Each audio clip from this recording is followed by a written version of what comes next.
Hello learners, we are again back to what we had left in the last lecture. We have been talking about public goods, we talked about common property resources. In continuation to what we did in the previous lecture on common property resources and the tragedy of commons, we have a concept which we will be discussing in today's lecture. The concept is what is called as property rights. And this important concept will lead us to another very interesting theorem wherein Ronald Coase tried to integrate, or rather he integrated the law with economics. But before going into that, in today's lecture, we will be talking about the concept of property rights. Thereafter, once we understand that what are property rights, we will define the features of a good, well-defined property right. Then we'll understand that how property rights can be used to deal with the externalities which occur more so in case of environmental goods and services. Just give a small background before we actually delve into this issue of property rights. We've already seen that externalities occur when actions of one agent affect another in unintended manner. That is, production is taking place, a community nearby is getting affected due to the pollution of that industrial unit. So this third party, that is the community, was in no way related to the production or the consumption of that good, but unintentionally, the pollution caused a negative impact on the community nearby. Now, the beneficiary, this particular externality, as we have just said in this case, is a negative externality.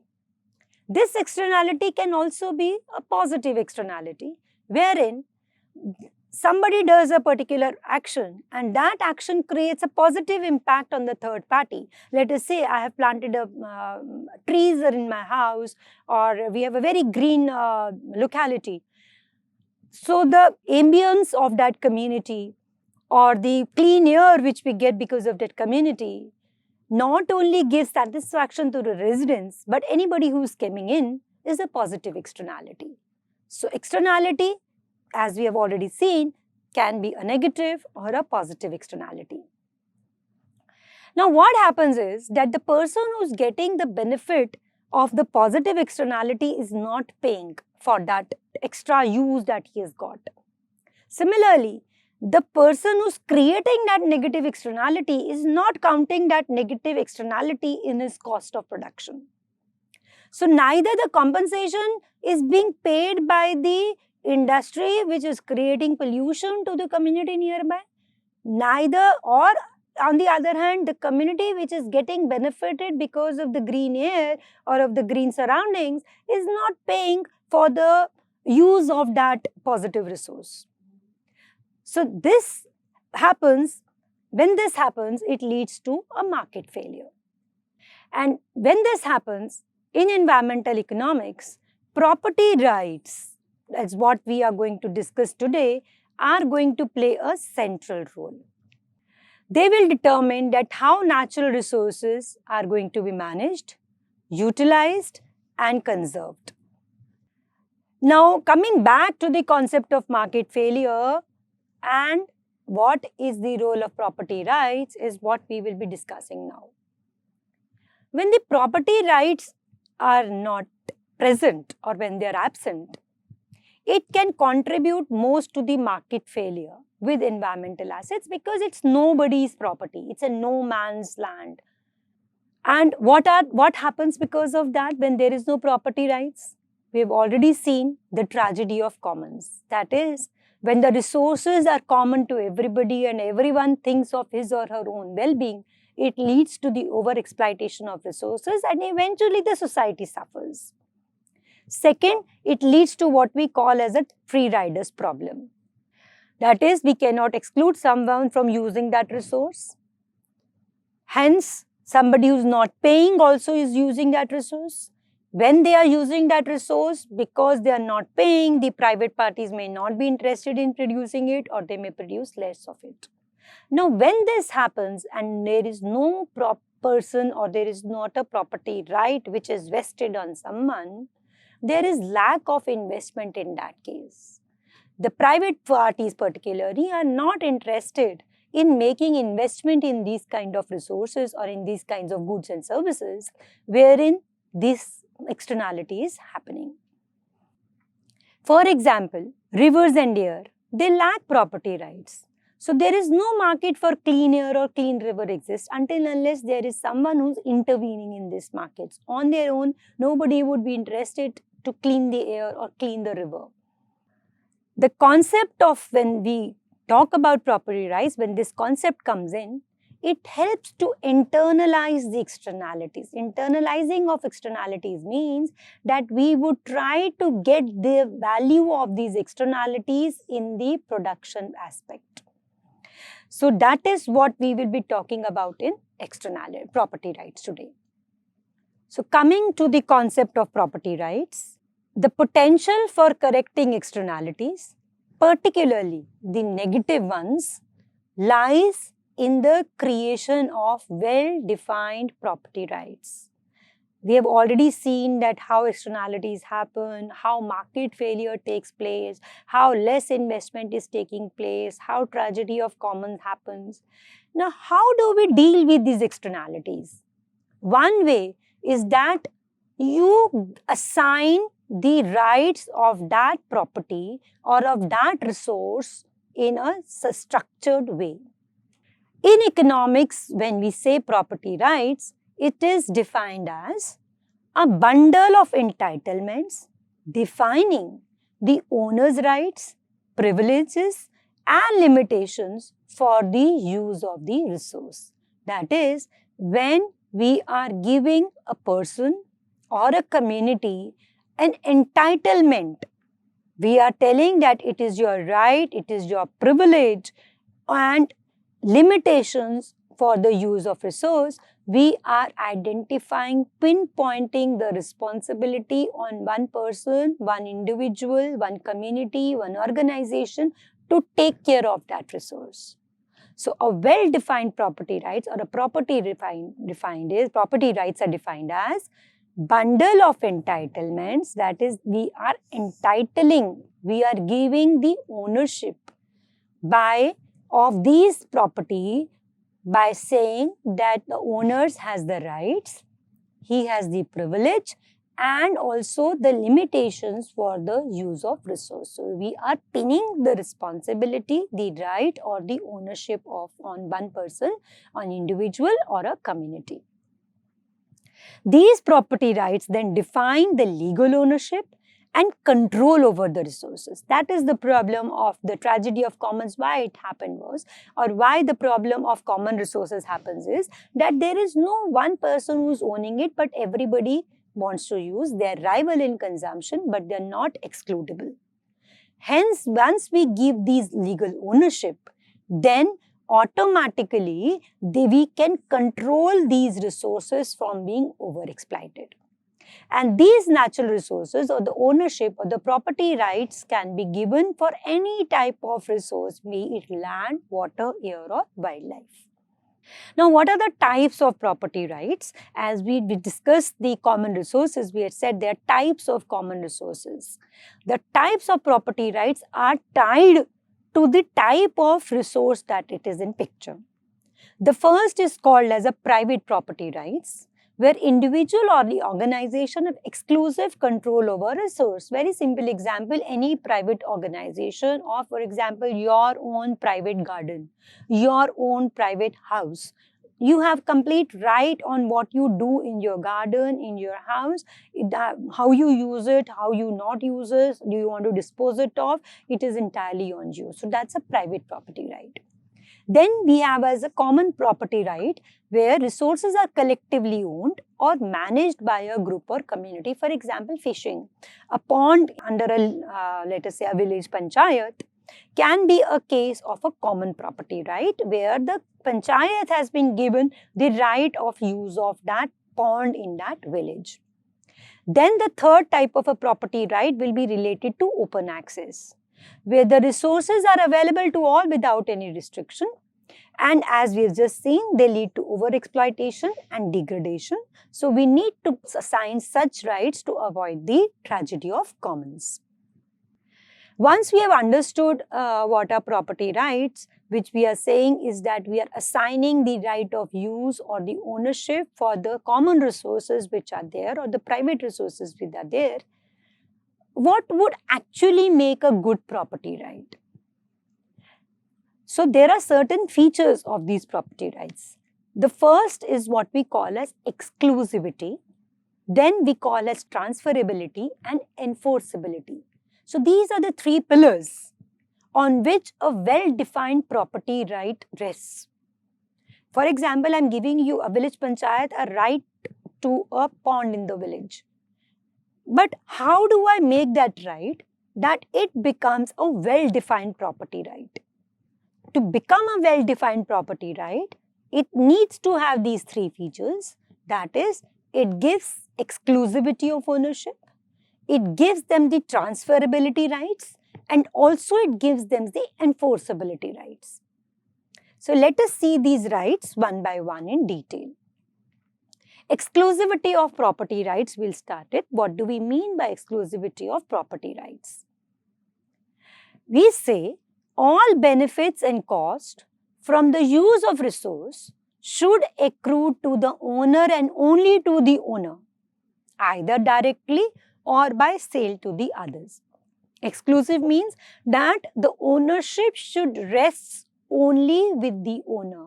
So whatever the benefits which are associated with the use of that resource should exclusively lie with the owner of that asset. Similarly, the cost for the use of the resource should also accrue to the owner.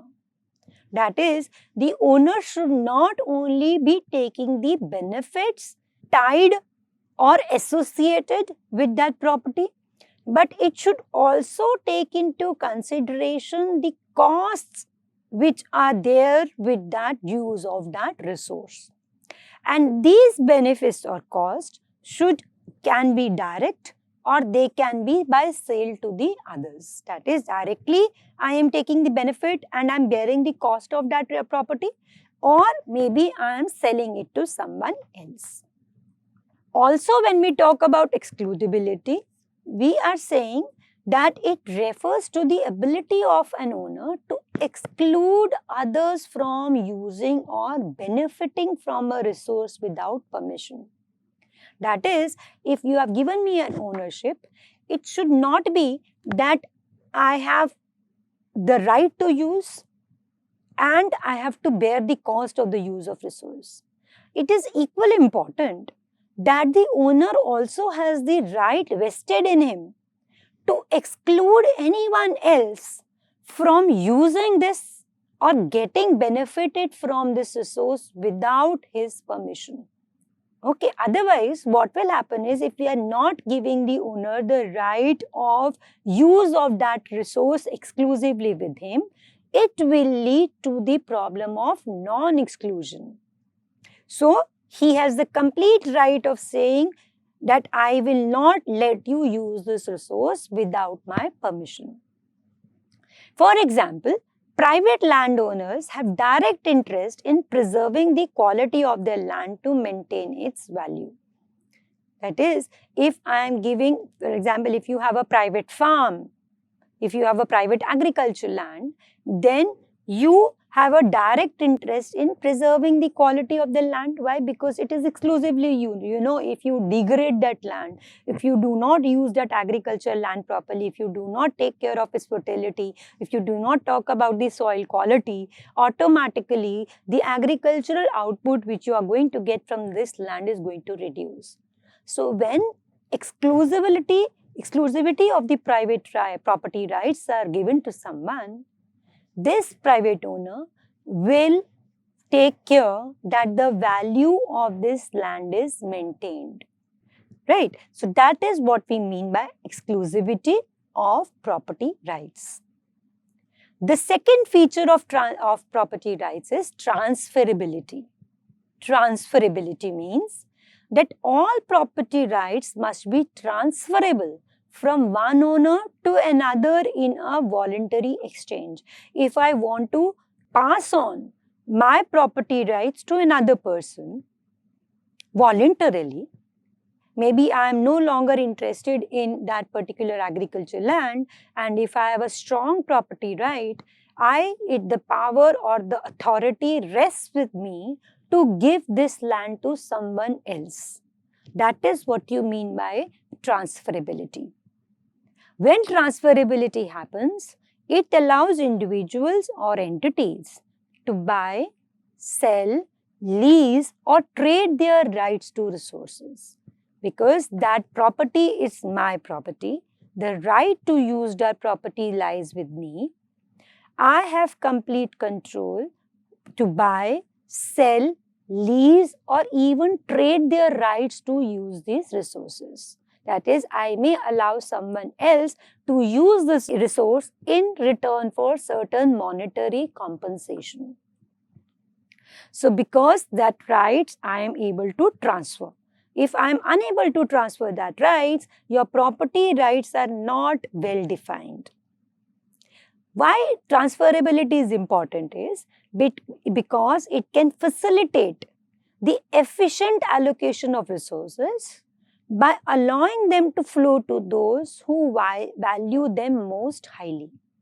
Okay, so if someone values highly, let us say, natural environment, so, and if I own a farmland and I believe in agrotourism, so I may sublet this property to someone else to enjoy them because they value that serenity of the environment more than someone else who may not be interested in using it. Another example is a case of a tradable pollution permit, which we will be doing later on, where what happens is that the firms are able to buy and sell their right to emit pollutants. That is, we tell you that this is the maximum amount of pollution which you can, a certain amount of emissions are set, that this is the maximum emission which you can make. If you emit less than your limit which is given to you, that excess, the amount which is left, for example, I allow you to emit 100 units of, let us say, effluent. But actually, I'm emitting only 50 units. This means rest 50 units are left with me.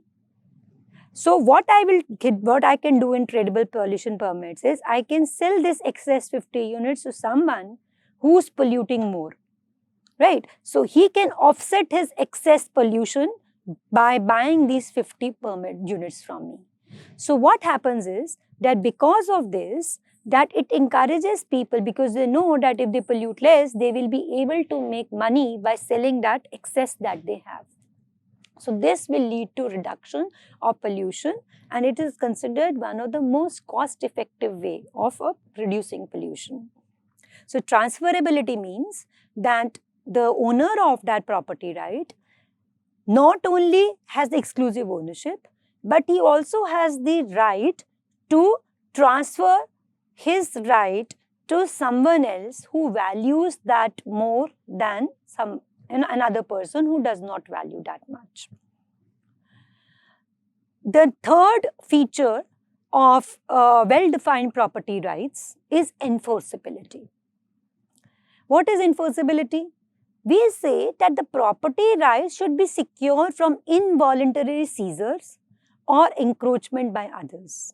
That is, if I have a well-defined property right saying that this pond belongs to this village panchayat, then somebody from another village, if he tries to fish in that pond, the right of not letting him fish should be with the village panchayat so that he can enforce his right of use of property rights only specific to the people living in that village, so that people do not encroach and neither somebody can just come and take away your property. It should not be such. For example, one fine day somebody said, railway says we need this land for having to lay our, or let us say the highway department says that we need this land for expansion of the road. Without paying a compensation, they should not be able to take away your land. So that is called as protection from involuntary seizures. This will only happen when your property rights is secure from all this and you can enforce your property rights. When this happens, the owner automatically has an incentive to improve and preserve resources while it is in his or her control, rather than overexploit the resources, because he knows that the better he keeps the property, greater value it is going to generate or for a longer period of time. Hence, when enforceable property rights are there, the owner has an incentive to improve and preserve the resource. And enforceable property rights are backed by legal mechanisms and monitoring systems to ensure compliance. That is, you have a legal system in place. For example, when we gave the example of highway for the purpose of a road widening, land being taken away from the farmers, or a pond being taken away due to certain reasons, then there is a legal mechanism in which this compensation is going to be paid to him or her. For example, let us take a case of a community-based fisheries management. That is, we have created a community-based fishery management that whatever fishing is taking place, we are dividing that rights of fishing under to the fishermen in that area. Now, if it is a good enforceable property rights, then fishermen would be required to report their catches accurately so that they do not engage in overfishing and violation of fishing rights and then subject to penalties or sanctions. If I do not have the authority to penalize them or putting some kind of sanctions if they are doing overfishing, then this would mean that my property right is very weak, because I am not able to penalize people who are not following the use of that resource. Therefore, enforceability creates a better situation or a better scenario where it leads to effective utilization of your environmental resources. Now, let us see that how property rights improve environmental quality. We have understood that property rights are important because we have talked about non-excludability and non-rivalry. We have talked about non-excludability and rivalry. And we have said that if we are able to define property rights for the people, then it creates a scenario where overexploitation of resources is not taken place and the resources are managed properly. Then how do giving a property right improves environmental quality? The first is it leads to internalization of externalities. Now, this is based on a famous article by the economist Harold Demsetz in 1967, where it is said that when the property rights are well defined, then people are held accountable for their use of that resource. And not only they are held accountable, it also creates incentives to maintain and allocate the resources more efficiently.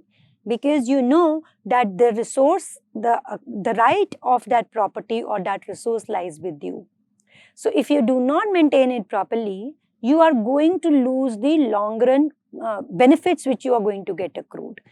So it helps to incentivize him to maintain the property and allocate resources efficiently. Or in other words, if you say, if you own the property that you pollute, you bear the cost. That is, if I am owning a property and I am polluting, you have to bear the cost of cleaning that property. So this definitely will give you an incentive not to pollute, because I know that it is no more a common property. Whatever damage I am going to do, I am going to bear the cost of that damage. So automatically, it gives us a person incentive not to pollute. Now, second important benefit of having property right is that it also encourages innovation. Why? Because property rights are creating incentives for technological development, which aims at improving environmental quality.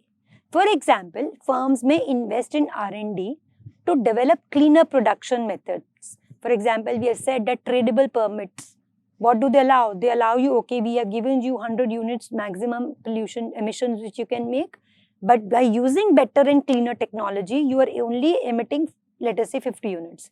So rest 50 units are available for you to sell in the market and monetize that gain.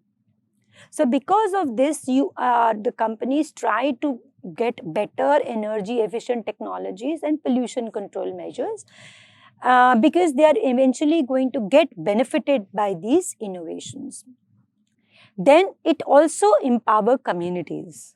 So secure property rights empower local communities and indigenous groups to manage and protect their traditional lands and resources. As in the previous lecture, we had talked about the rights of the tribals, the forest rights of the tribal. So when we are giving forest rights to tribal, we are saying that you are responsible for maintaining these forests. So when we are legally giving them rights, automatically using their indigenous knowledge, using their local knowledge, these communities have a greater sustainable way of managing their ecosystem and biodiversity. So without actually incurring or cost for protection of these resources, just by giving the property rights to these communities, they try to manage their resources in a better way, because they know when they manage their resources, when they conserve their resources, they are going to gain by the development of that resource. So it creates a greater sustainability approach. And because when we give it to the local communities, it also gives them the sense of pride of that particular area in which they identify themselves with. So let us do a brief brush up of whatever we have done in this lecture. We have talked about that externalities stem from incomplete or unenforceable property rights, leading to damage of these. What are property rights? We have defined them as a bundle of entitlements which are giving the owner the right, the privilege and the limitation for the use of resource. The owner has a complete right on how he uses, where he uses, to whom he shares with rights and whom he does not share the rights with. And then we had said that property, just by giving the property rights, we may not be able to get the desired results. These property rights need to be exclusive, rest with that person. It should also be transferable, that this person who has been given the right should also be given the authority to transfer the rights to whoever he wishes to. And then these rights should also be enforceable. Then only it will lead to efficient resource use. The concept of property rights, we will appreciate more when we do the Coase theorem, where we have said that how property rights, how negotiations can lead to a better settlement for the environmental resources. So till then, learners, happy learning. Thank you.